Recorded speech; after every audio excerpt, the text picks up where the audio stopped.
শেখ হাসিনার ফাঁদে পড়ে আরও ক্ষয়ে যাচ্ছে আওয়ামী লীগ।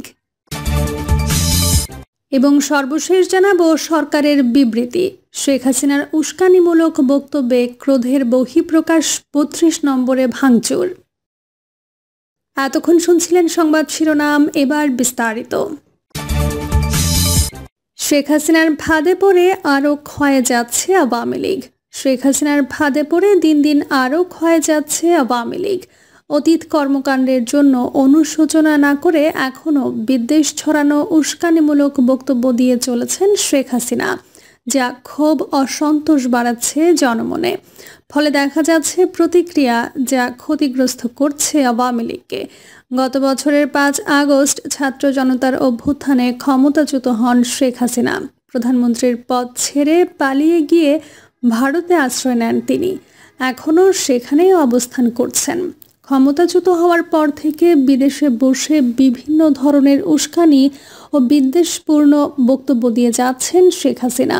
ফোন কল করে দেশে বিদেশে অবস্থান করা দলের নেতাকর্মীদের সঙ্গে কথা বলছেন। ভার্চুয়াল মাধ্যমে বিভিন্ন দেশে দলীয় কর্মসূচিতে বক্তব্য দিচ্ছেন।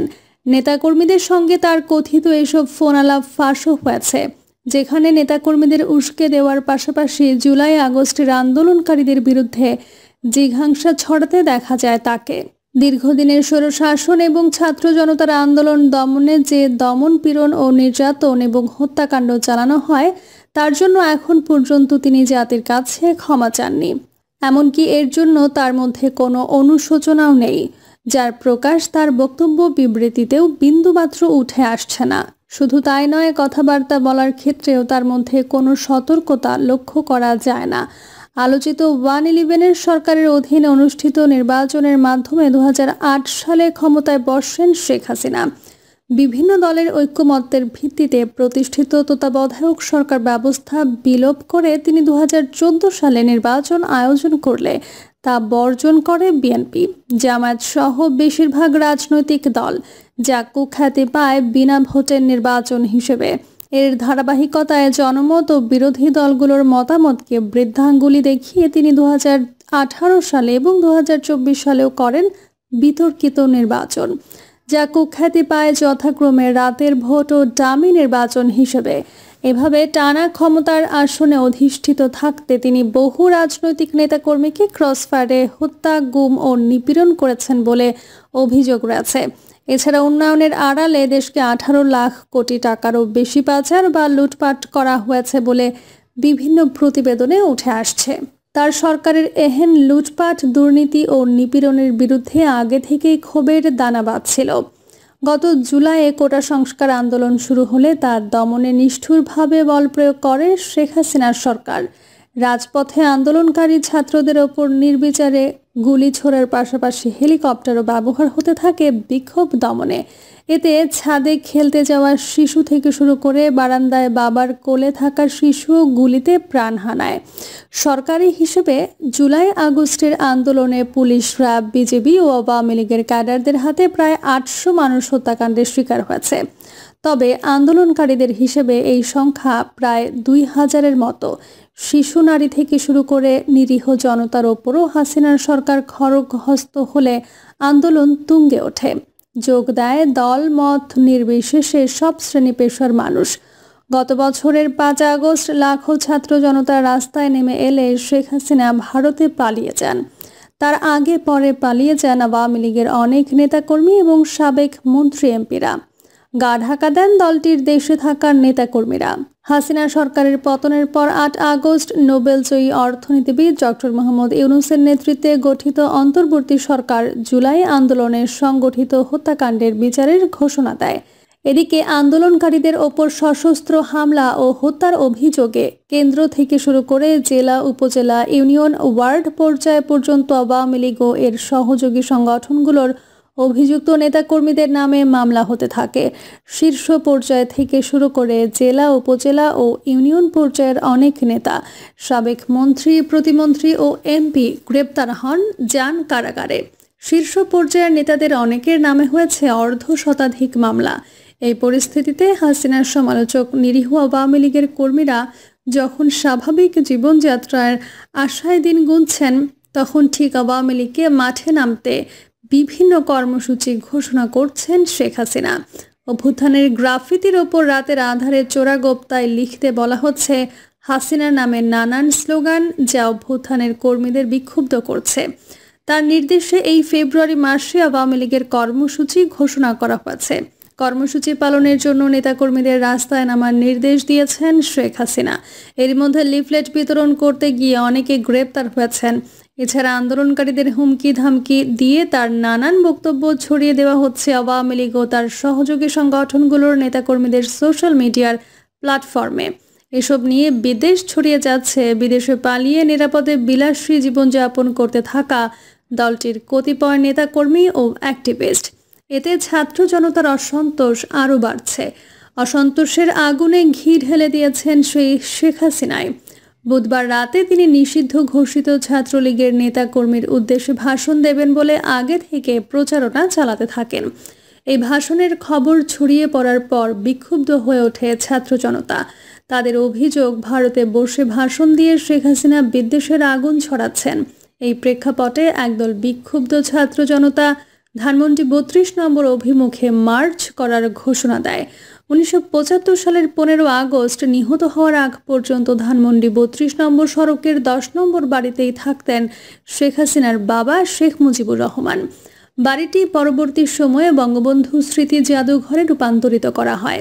শেখ হাসিনা ও তার দল আওয়ামী লীগের রাজনৈতিক কর্মসূচি শুরু হতো ৩২ নম্বরে শ্রদ্ধা নিবেদনের মধ্য দিয়ে।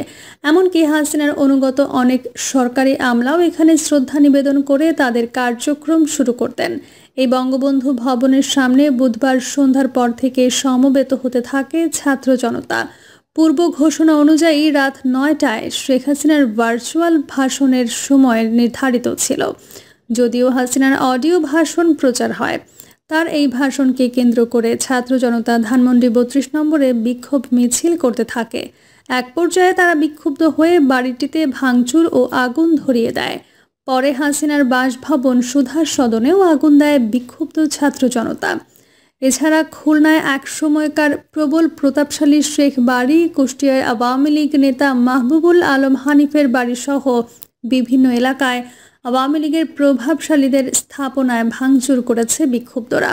পর্যবেক্ষকরা বলছে শেখ হাসিনার সহ দলটির সব নেতাকর্মী এবং অ্যাক্টিভিস্ট জুলাই হত্যার জন্য অনুশোচনা না করে বা নমনীয় না হয়ে উপরন্তু বিদেশে বসে উস্কানি ছড়াচ্ছেন, তা দেশে থাকা আওয়ামী লীগের নিরীহ কর্মী সমর্থকদের প্রতিকূল পরিস্থিতিতে ঠেলে দিচ্ছে। কোটা আন্দোলন দমনে শেখ হাসিনার হঠকারিতা তার ক্ষমতাচ্যুত হওয়ার পরও বজায় থাকলে তা আওয়ামী লীগের আরও বিপর্যয় ডেকে আনবে। শেখ হাসিনার ফাঁদে পড়ে আওয়ামী লীগ আরও ক্ষয়ে যাওয়ার ঝুঁকিতে পড়ে যাবে। ওয়াশিংটনে বাংলাদেশ দূতাবাসের প্রেস উইংয়ের মিনিস্টার গোলাম মর্তজা তার ফেসবুক পোস্টে বলেন, গণহত্যাকারী হাসিনার বিচার নিশ্চিত করেন। গণহত্যাকারীর পক্ষ নিয়ে যারা গণঅভ্যুত্থানকে প্রশ্ন করার প্রজেক্ট নিয়ে নেমেছে, এদের গণহত্যার অংশীজন হিসেবে বিচারের আওতায় আনেন। খুনির পক্ষ নেওয়ার অধিকার আছে শুধু তার উকিলের। অন্য কেউ গণহত্যাকারীর পক্ষ নিয়ে গণঅভ্যুত্থানের বিরুদ্ধে দাঁড়ালে গণঅভ্যুত্থানের ম্যান্ডেট গঠিত সরকার অবশ্যই তাদের বিরুদ্ধে ব্যবস্থা নিতে পারে।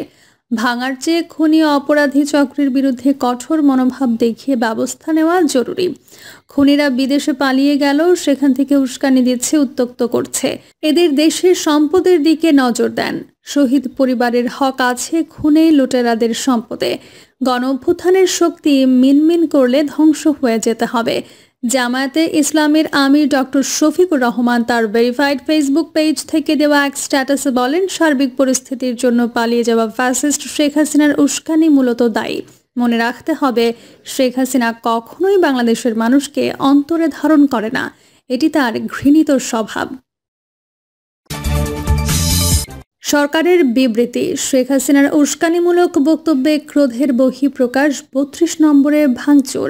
রাজধানীর ধানমন্ডির ৩২ নম্বরের শেখ মুজিবুর রহমানের বাড়িতে ভাঙচুরের ঘটনায় বিবৃতি দিয়েছে অন্তর্বর্তী সরকার। এই ঘটনাকে অনভিপ্রেত এবং অনাকাঙ্ক্ষিত উল্লেখ করে বিবৃতিতে বলা হয়েছে, পলাতক অবস্থায় ভারতে বসে জুলাই গণঅভ্যুত্থানের বিরুদ্ধে শেখ হাসিনার উস্কানিমূলক বক্তব্যের কারণে জনমনে গভীর ক্রোধের সৃষ্টি হয়েছে, যার বহিঃপ্রকাশ ঘটেছে। সরকার আশা করে ভারত যেন তার ভূখণ্ডকে বাংলাদেশকে অস্থিতিশীলতা সৃষ্টি করে এমন কাজে ব্যবহৃত হতে না দেয় এবং শেখ হাসিনাকে বক্তব্য দেওয়ার সুযোগ না দেয়। অন্তর্বর্তী সরকার ভবিষ্যতে এ ধরনের ঘটনার পুনরাবৃত্তি চায় না। বিবৃতিতে বলা হয়, গত 6 মাসে 32 নম্বর বাড়িটিতে কোনো ধরনের আক্রমণ ও ধ্বংসযজ্ঞ হয়নি। গতকাল বুধবার রাতে এটি ঘটেছে। পলাতক শেখ হাসিনার বক্তব্য ঘিরে যার দুটো অংশ আছে। একটা অংশ হলো জুলাই গণঅভ্যুত্থানে যারা আত্মদান করেছেন শেখ হাসিনা তাদের অপমান করেছেন, অবমাননা করেছেন। শহীদের মৃত্যু সম্পর্কিত অবান্তর, আজগুবি ও বিদ্বেষমূলক কথা বলে পলাতক শেখ হাসিনা জুলাই গণঅভ্যুত্থানকে অবজ্ঞা করেছেন এবং অশ্রদ্ধা জানিয়েছেন। প্রিয় দর্শক, এই ছিল এখনকার সর্বশেষ সংবাদ। আপডেট সব সংবাদ পেতে চ্যানেলটি সাবস্ক্রাইব করে বেল আইকনটি ক্লিক করে রাখুন।